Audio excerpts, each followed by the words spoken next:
Pedro Sánchez ya ha sido investido presidente tras una larga sesión de investidura que han podido seguir a través de Voz Populi durante 2 días, este miércoles y este jueves, con una extensa cobertura por parte de nuestro periódico. Ahora llega el momento del análisis y lo vamos a hacer con el director de este periódico, con Francisco Rosell. ¿Qué tal, Francisco? Muy bien, Alberto, estupendo. Y hoy tenemos también a nuestro corresponsal político recién llegado del Congreso, Gaby Sanz. ¿Qué tal, cómo estás? Encantado de estar aquí, por supuesto. Bueno, la primera pregunta que os voy a hacer es muy breve. Ya tenemos presidente del Gobierno, ¿y ahora qué?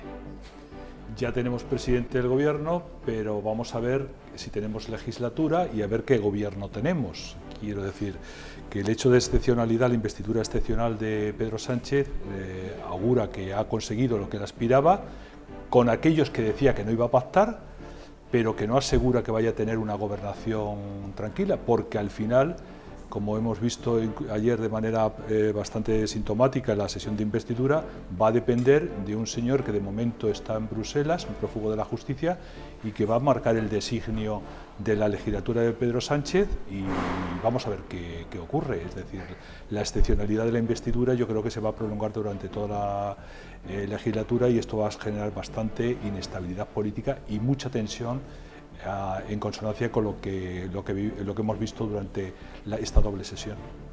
¿Gaby?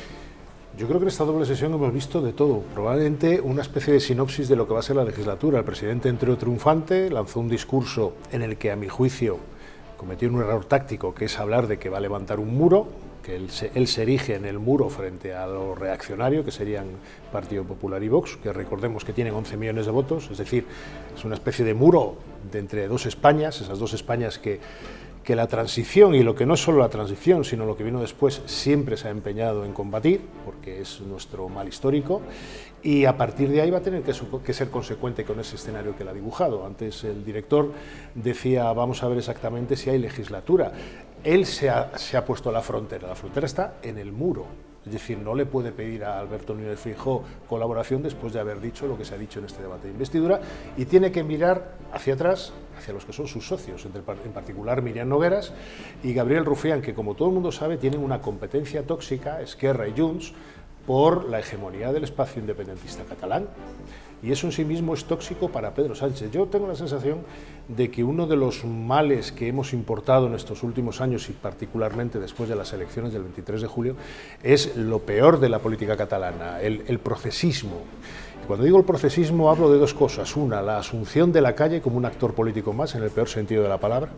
Acordaos de ese Artur Mas saliendo en helicóptero en 2010 porque una turba intentaba saltar el Parlamento. A partir de ahí, a los actores políticos catalanes les entra el canguelo, permíteme la expresión, y luego se desata una dinámica política absolutamente nefasta, que es el procesismo. Es decir, todo es dar la razón a la calle tiene la razón, manifestaciones, referéndum, etcétera, etcétera, ¿no? Esa sociedad va en combustión. Hablo de la sociedad independentista catalana hasta que vamos a los referéndum. Eso lo hemos importado y lo hemos visto ya en ejemplo esta noche pasada con una Míriam Nogueras hasta el último minuto diciendo, bueno, veremos si mañana, por hoy, no nos abstenemos si te fastidiamos en la primera votación y tenemos que ir a votar el sábado. Sí, pero la cara del presidente era absolutamente antológica. Sí, pero más que la calle como actor político, es el político que se ve enfrentado a la calle. Eso es. Y en lugar de que la calle venga para mí, yo dirijo y me pongo al frente de la manifestación.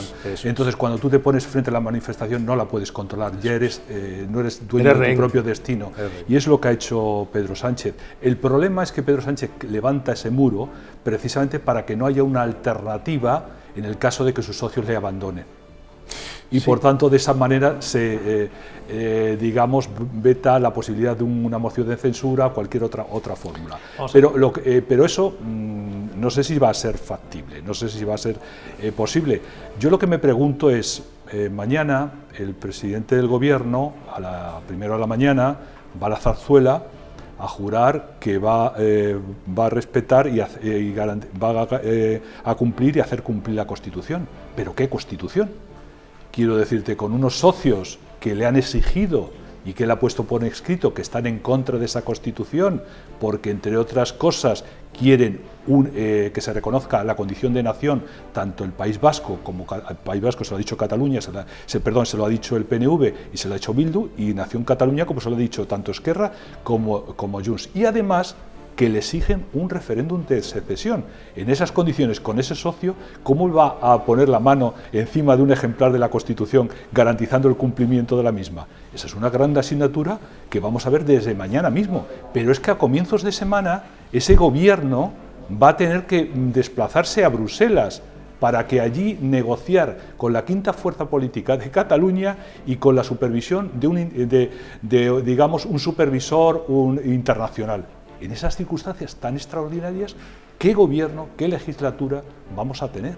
Aquí hay dos reacciones importantes que habrá que ir viendo cómo se van haciendo, que es una, por una parte, con esos socios de investidura que ya hemos conocido, y por otra parte también con la oposición. Os pregunto primero por los socios de investidura, ya que me estáis hablando de Cataluña, pero también, ojo, del País Vasco, porque si hay una cosa de la que se han quejado, tanto desde el PNV como también desde Esquerra Republicana, ha sido de los incumplimientos de Pedro Sánchez en la pasada legislatura. Os lo pregunto porque no sé hasta qué punto van a tensar la cuerda los socios de investidura con todas esas exigencias que han puesto encima de la mesa, o si creéis que Pedro Sánchez puede ir, en fin, para no generar más tensión todavía, pues dejando pasar el tiempo así. Yo creo que para que no haya ningún tipo de equívocos, lo hemos comentado hace un momento, en el cuanto se interpretó por determinados medios que digamos que con los pactos tanto con los independentistas se iba a garantizar la continuidad de la nación, la estabilidad, no sé qué. Miriam Nogueras, lo que hizo fue pedir un receso, suspender el pleno, reunirse con Santos Cerdán y decirle que el presidente del gobierno tenía que rectificar inmediatamente eso. Y vimos cómo el presidente del gobierno, cambiando todo su gesto, toda digamos, la actitud que había mantenido en el debate previo tanto con el Partido Popular, con Vox, pues se allanó a leer un comunicado, un escrito que le había dictado el propio el partido de Puigdemont, en el que reconocía que efectivamente él se había comprometido pues, a una serie de reconocimientos de la nación y de una consulta en el pacto que firmó con Puigdemont en Bruselas. Por tanto, desde el primer momento se evitaron los equívocos. Pero es que hoy Bildu le ha dicho exactamente lo mismo.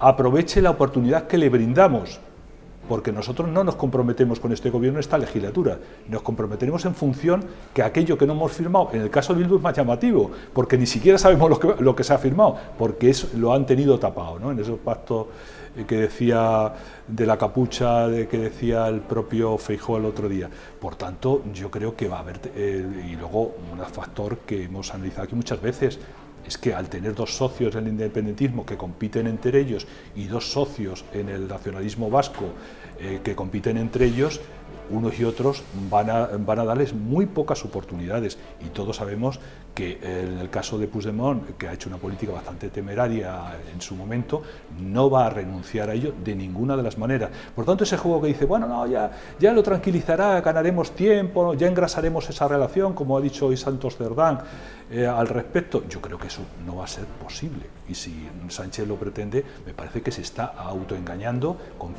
el fin de atesorar el poder y luego repartir cargos en el Partido Socialista, que es lo que buscan todos ellos, ¿no? Pero creo que no van por ahí los hechos, ¿no? Porque, Gaby, tú que conoces bien el Congreso, no sé si te imaginas que cada votación signifique tener que hacer una negociación aparte con cada partido para sacarla adelante, y no estamos hablando ya de exigencias, sino... No te quepa la menor duda. Porque claro, si uno se comporta de una determinada manera, estoy pensando en Miriam Nogueras, que ayer le dijo, nosotros no somos Pujol, no le vamos a cobrar a tanto alzado a la legislatura, sino pues, proyecto a proyecto. Claro, si ella lo hace, ¿qué va a hacer Rufián? Pues exactamente lo mismo, no va a ser menos, porque pierde espacio independentista en Cataluña. Y lo mismo me vale para Bildu, lo mismo me vale para el PNV, lo mismo me vale, si me apuras, para Podemos. Yo creo que lo que hemos visto y asistido, no solo en el debate de investidura, sino en la firma del acuerdo entre Santos Cerdán y Puigdemont, y todo lo que hemos vivido en las últimas 2 semanas, tiene más que ver con la necesidad de Pedro Sánchez de ser investido a cualquier precio, para, evidentemente, darle al PSOE vida, porque el PSOE, recordemos, el 28 de mayo perdió un enorme poder institucional, solo le quedan 3 gobiernos autonómicos y 10 diputaciones, algunas alcaldías, es hacer lo que ha hecho, que es y dos huevos duros, como Groucho Marx, que dice Puigdemont desde Waterloo el discurso de la mañana ha sido infumable, pues por la tarde me desdigo y le quito todo el whisky al combinado, en fin, esto es lo que hemos visto. Ahora, eso vale hasta esta mañana, que ya es investido el presidente del gobierno. Para el lunes esto no vale, esto que se nos había dicho, no, un acuerdo de legislatura, bueno, esto parece todo menos acuerdos de legislatura. Esto van a tener que ir negociando minuto a minuto y hasta el final. Y cuando yo decía, Paco, lo del tema del procés, es que cuando hemos importado eso, importamos hasta la sobreactuación. Aunque al final le vayan apoyando, el desgaste que supone estar todos los medios de comunicación al último minuto, que parece un carrusel deportivo, minuto y resultado, eso es insostenible en el tiempo, más de un tiempo determinado. Es decir, hoy hemos respirado todos, entre comillas, le guste más a uno o a otros menos la investidura, en el sentido, bueno, ya está investido, vamos a pasar página, que se tranquilice todo un poco. Pero es que el lunes habrá otro lío, no sé si en Ginebra, en Bruselas, con la amnistía, sin la amnistía, porque hemos entrado en un tipo de política que es muy ajena a lo que había sido en los últimos 40 años de la política española, que ha habido pactos, ojo, nunca se ha dicho aquí que no ha habido pactos. Oye, Aznar cedió con Pujol en el Majestic, pues el tema de los subgobernadores, Felipe González dio antes el 15% del IRPF, Rajoy cedió no sé qué otra cosa, en fin, pactos ha habido siempre, pero con socios previsibles. Pujol era previsible, y Arzayus ni te cuento, era gente que era un poco gente de palabra. Oye, esto así, así, así, era un acuerdo de legislatura, con sus tensiones, pero no era un acuerdo en el que cada minuto o cada 8 de la noche, oye, que Puigdemont dice en Bruselas, o que Rahola ha hecho un tuit, como ha ocurrido en este caso, que dice no sé qué, y todos pendientes del tuit de Rahola. Es que esto es una nueva forma de hacer política a la que no estamos acostumbrados. Claro, y siguiendo esa lógica, la pregunta es si se puede aguantar 4 años así, lógicamente. Difícilmente, porque es verdad que se van a tener que, siempre se han hecho concesiones, pero era bastante previsible en qué terreno. Es que ahora estamos hablando de concesiones muy mayores, es decir, muy grandes con respecto a la soberanía nacional, con respecto a temas muy importantes de muchísimo calado. El problema es que efectivamente tiene que negociar con todos y todos a la vez. Esto es una enorme mesa, no sé si veis ese juego malabar de los platos sobre tienes que darle vueltas a todos los platos a la vez, etcétera, etcétera, porque si no éramos pocos, parió abuela. Y digo lo siguiente, es decir, es que se ha unido a esa pugna Podemos. Podemos acaba de anunciar que no va a respetar lo que acuerde Sumar si no entra en el gobierno. Como consecuencia, no es ya que va a actuar como grupo propio dentro del grupo mixto. Y esos escaños de Podemos que controla Iglesias y que dice que se va a presentar a las europeas en la primavera próxima, es otro factor de desestabilización para negociar.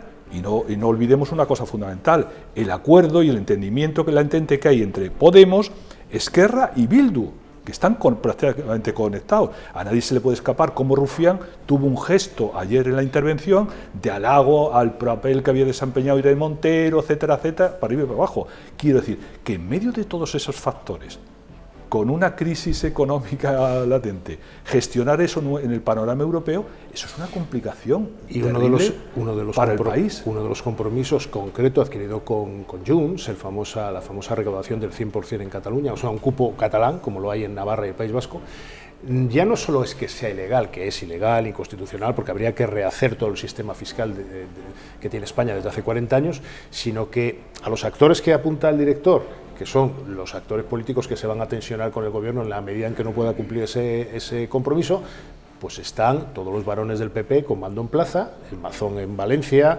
Isabel Díaz Ayuso aquí, Moreno Bonilla, Paje del PSOE, que evidentemente van a tardar 5 minutos en el momento que el presidente del gobierno ceda, más allá de lo que puede ceder en términos de financiación autonómica a Cataluña, interponer un recurso de constitucionalidad que lo tienen ganado de antemano.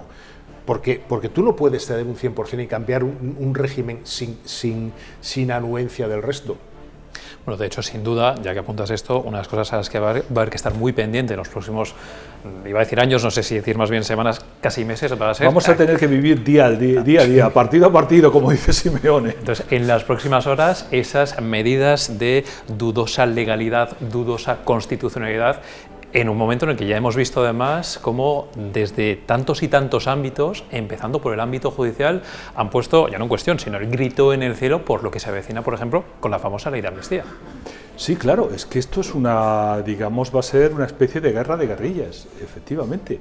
Cada medida va a tener una oposición, va a tener una reacción, va a tener una respuesta por parte de la oposición con la movilización consiguiente de la opinión pública, y luego también Pedro Sánchez puede, a su grupo parlamentario puede explicarle esto en función de que vamos a repartir cargos, pero ¿cómo se lo explica a su electorado y a sus votantes? ¿Cómo se lo explica todo eso? O algunos presidentes autonómicos que tienen que gestionar y se da cuenta el expolio fiscal que se va a ir hacia Cataluña y también hacia el País Vasco. ¿Eso cómo lo van a gestionar? Eso tiene muy difícil, porque además el nacionalismo, el independentismo en este caso, no solamente presume de lo que lo saca, sino le gusta exhibirlo y que se note. Entonces eso va a tener un efecto de provocación añadida, de humillación hacia el propio Pedro Sánchez, que esa humillación, en definitiva, sea Pedro Sánchez o cualquiera, humillación a la nación española, al gobierno español, que al final es el presidente que representa a todos, de difícil gestión. Eso va a generar una crispación y una tensión enorme. Por tanto, estamos en una zona absolutamente ignota, desconocida, en el que la temeridad del propio Sánchez pues se ha metido por aquello de tomo la presidencia y a partir de ahí a ver qué puedo hacer, ¿no? Para empezar, la semana que viene en el Parlamento Europeo se va a ver el tema de la ley de amnistía. Y eso, quieras que no, es una forma de internacionalización del conflicto. Es decir, yo creo que sí, hemos abierto, en este caso ha abierto el presidente del gobierno, con la negociación al límite con los soberanistas para permanecer en la Moncloa, un agujero negro que puede ser complicado. Si algo hacía España, y lo hacía muy bien, y lo hizo muy bien el 17, en octubre del 17, es evitar a toda costa la internacionalización del conflicto de Cataluña, porque España no tiene un conflicto con Cataluña. Yo creo que parte del problema que estamos viviendo es que, más allá de las cesiones negro sobre blanco del 100% de tal, que luego veremos si se produce, que yo creo que no se va a producir, o el famoso lawfare, que tampoco va a entrar, el gran problema que tiene el PSOE y que tiene el presidente del gobierno con el acuerdo que ha firmado con Junts y en general con los acuerdos con los independentistas catalanes es que ha asumido acríticamente el relato del España nos roba, ese que combatía también Pepe Borrell hace 10 años, el relato de que esta no es una democracia plena porque hace 7 años combatió políticamente y encarceló a gente por delitos políticos, que no es verdad. Se encarceló a gente porque cometieron el mayor atentado contra la democracia española, quítalo de española, contra la democracia que se puede tomar, o contra una constitución legalmente aprobada por todos los españoles en 1978, y eso se lo ha tragado, yo creo, el PSOE de forma acrítica, y a partir de ahí se ha establecido una serie de medidas. Claro, en el momento que todo esto entre en contradicción con la realidad mundana, que es que ni puedes darles el 100%, ni puedes darles el referéndum de autodeterminación, ni la amnistía, vamos a ver exactamente qué dicen, primero el Constitucional y luego Europa, sobre su encajamiento legal. En fin, aquí queda mucha tela que cortar. Claro, y además con una internacionalización no solamente en ese sentido, sino en otro sentido que también conviene advertir. Es decir, un país con problemas como es España, en el que tiene un gobierno muy débil, con mucha fragmentación, con mucha tensión, etcétera, etcétera, es, digamos, es un bocado muy apetitoso para las pretensiones de adversarios directos que pueden ser desde Marruecos, que tiene lógicamente unas pretensiones sobre determinadas plazas españolas, y que ya nos ha dado algún que otro luego no bocado, olvidemos el factor de la conexión del independentismo catalán con Rusia.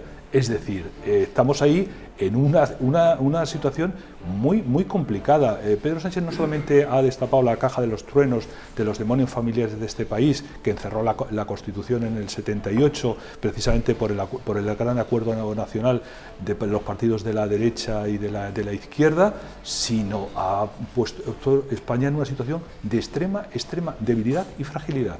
Y eso va a tener un coste en todos los terrenos, por supuesto en el económico. Claro, un gobierno que va a ser un gobierno que evidentemente para intentar contentar a la gente va a ser un gobierno de gasto, de gastar mucho a cualquier costa para intentar tapar todos los problemas, pues nos va a colocar en una situación de argentinización de la economía española. Y no es casual que ayer el presidente del gobierno, por segunda vez, pues volviera a expresar su apoyo a Massa, ¿no? El candidato del peronismo en Argentina, que bueno, que es responsable, entre otras cosas, de que Argentina tenga ahora mismo un 140% de inflación y un 40% más de pobres, o sea que no es una situación muy apetecible. Esto requeriría, como han dicho gente del ámbito de la derecha o de la izquierda, un gran acuerdo nacional. ¿Qué es lo que hacen las grandes democracias, como ha hecho Alemania? Es decir, un acuerdo de las dos grandes fuerzas políticas.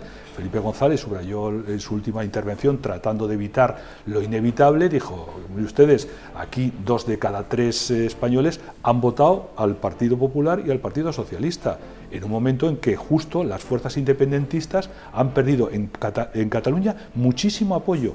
Lo que no tiene sentido es que Pedro Sánchez vaya al rescate de esas fuerzas que están en el momento que menor apoyo popular tiene. No olvidemos que Junts es la quinta fuerza de Cataluña, por debajo del Partido Popular, que no es precisamente un territorio abonado para la cosecha electoral del Partido Popular como es Cataluña, ¿no? Bueno, y recojo esa percha que comentabas ahora con lo del Gran Pacto Nacional, precisamente para preguntaros por la oposición, que también va a ser muy importante ver cómo va esa relación a lo largo de esta legislatura. Primero, por una cuestión que hablábamos previamente antes de este programa, que es que en ningún momento hemos visto una mano tendida por parte de Pedro Sánchez a esos más de 10 millones de votantes del Partido Popular y de Vox. En ningún momento ha habido una mano tendida de voy a gobernar aquí para todos los españoles. Mira, a mí me sorprendió al principio, hasta que luego lo metabolicé, el hecho de que el presidente del gobierno ayer no le reprochara el gran reproche que le hace al PP, primero de Casado y luego de Feijóo,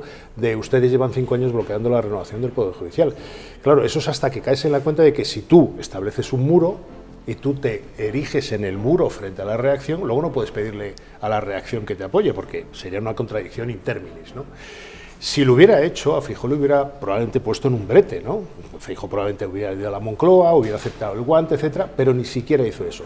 Y eso es, para mí, la clave de bóveda de por qué me parece el discurso del presidente Sánchez ayer frentista. De todas formas, al hilo de lo que tú preguntas, yo creo que Feijóo, a mí me alivió verle, primero, reconocer en la tribuna de oradores la legitimidad del gobierno que va a formar Pedro Sánchez y de su elección, en sede parlamentaria, que va a firmar el rey el decreto y va a asistir a su jura o a su promesa, y luego, primero eso, y luego darle la mano, el ir a darle la mano, que es un gesto amistoso o de reconocimiento al ganador, vamos a decir así. Y que creo que salvo Rufián no ha tenido nadie más. Puede parecer una tontería, Alberto, pero no lo es. En las condiciones y en el contexto que está viviendo España, no lo es. Porque lo que está haciendo Alberto Núñez Feijóo, ojo, que le estaba dando la mano y le estaba diciendo te estás equivocando, que eso es otra historia. Pero ese darle la mano es reconocer los usos y procedimientos parlamentarios, es decir, estaba diciendo, sin decir a los españoles, este señor acaba de ser elegido, es legítimo y será desalojado del poder legítimamente. No con algaradas en Ferraz, no con insultos, no, será desalojado en su día, cuando sea democráticamente el Pedro Sánchez de la Moncloa, como ha ocurrido con todos los que le han precedido y los que volverán. Pero además tiene especialmente mérito la intervención de ese gesto de acercarse y felicitarle, como en su día Rajoy, después de que lo defenestrara con aquella moción de censura que insiste Sánchez, que se hizo en función de una sentencia, ¿no? La sentencia luego se anuló y se demostró que fue una sentencia fake, aunque él lo repita muchísimas veces. Pero el gesto, volviendo un poco a la idea, el gesto de Feijóo tiene una importancia, es respetar los gestos y, digamos, la liturgia democrática. Algo que, por cierto, y él estaría, digamos, se podría haber valido de ello el propio Feijóo, algo que se saltó el propio Sánchez, cuando en la investidura de Feijóo no le dio la respuesta. Por primera vez un jefe de la oposición o el líder del partido, el primer partido o el segundo partido, no le daba la réplica al candidato a la investidura. Frente a ese gesto, yo creo que es muy importante lo que se puede producir y claro, trazar frente a eso un muro, eso quiere decir que se van a alterar las reglas de juego para no haber ningún pacto, ni incluso aquellos que necesitan una mayoría cualificada para renovar determinados órganos del Estado. Un muro por una parte, un gesto por la otra, veremos qué es lo que nos deparan las próximas semanas. Sin duda creo que por lo pronto nos dará muchísimo trabajo, eso hay que decirlo, porque habrá que contar muchísimas cosas a lo largo de las próximas semanas, empezando por esas quinielas que vamos a tener en los próximos días, de los ministros, los no ministros, quién se va y quién no, qué pasa con los partidos, qué pasa con los socios y cómo se mueve la oposición. Lo iremos viendo todo aquí en Voz Populi y lo iremos analizando con nuestro director Francisco Rosell. Muchas gracias. Pues nada, encantado. Y con Gaby Santos, tu corresponsal político, que por cierto te esperamos este fin de semana para hablar, entre otras cosas, de ese debate en el Parlamento Europeo que tendrá lugar la semana que viene sobre precisamente la situación. Sí, yo no sé si en vez de barra libre debería llamaros carrusel político a partir de ahora. Ya veréis que va a haber mucha juerga. Pues ya lo saben, aquí les esperamos y mientras tanto pueden seguir muy atentos a toda la información a través de nuestras redes sociales y también en vozpopuli.com.